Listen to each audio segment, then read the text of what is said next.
Yun mga best friend, kamusta? Tara, food trip tayo. Nabalitaan nyo na ba? Yung natitrending na chocolate sa Dubai? Gusto kong tikman sana yun eh. Kaso ang dami na namin napagtanungan. Kaso wala talaga eh. May napagtanungan ako, pero ibang brand daw. So sabi ko, sige try natin. Ito siya. Diba? Parang katulad niya. Tingnan natin. May pistachio din siya sa loob. Malit nga lang, konti lang. Pero tingnan natin. Actually, hindi ko alam yung lasa ng ano eh. Nagtitrending na chocolate sa Dubai. Baka sakali ito nga yung lasa niya. Tingnan natin. Diba? Parang siya rin. Malit nga lang. Tingnan natin. Masarap.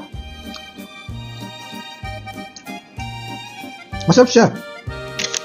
Tignan nyo. Diba? Sarap niya. Siguro ganito yung lasa nun. Masarap. Sabi ng pinagbilihan ko, ito daw yung feeling nung nagtitrending na chocolate sa UAE, sa Dubai. Kulapa pistachio. So try natin.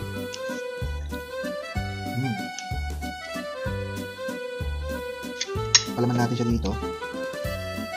Siya nga oh.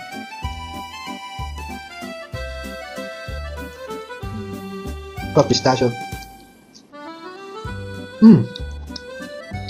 Nice combination. Ang sarap. Gusto ko siya.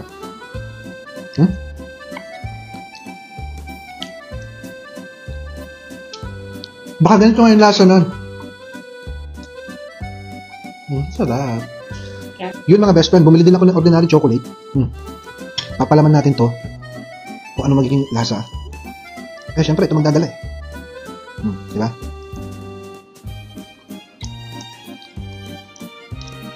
Masarap talaga. Masarap to. Ngayon, kung naalala nyo, kung nakikita nyo, ang tsura ng chocolate na yun, makapal siya, diba? Bakit hindi natin gawin?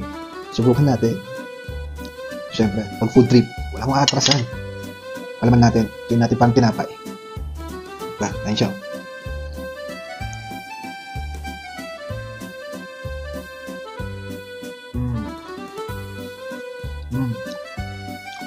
Masarap. Subukan nyo ito guys, ang sarap. Feeling ko, bagay din siya sa mga dark chocolate, ganyan. Kasi ang tamis nito, yung kunafa, masarap siya, pero try nyo din sa mga dark chocolate. Para mag-blend yung combination nila. Diba?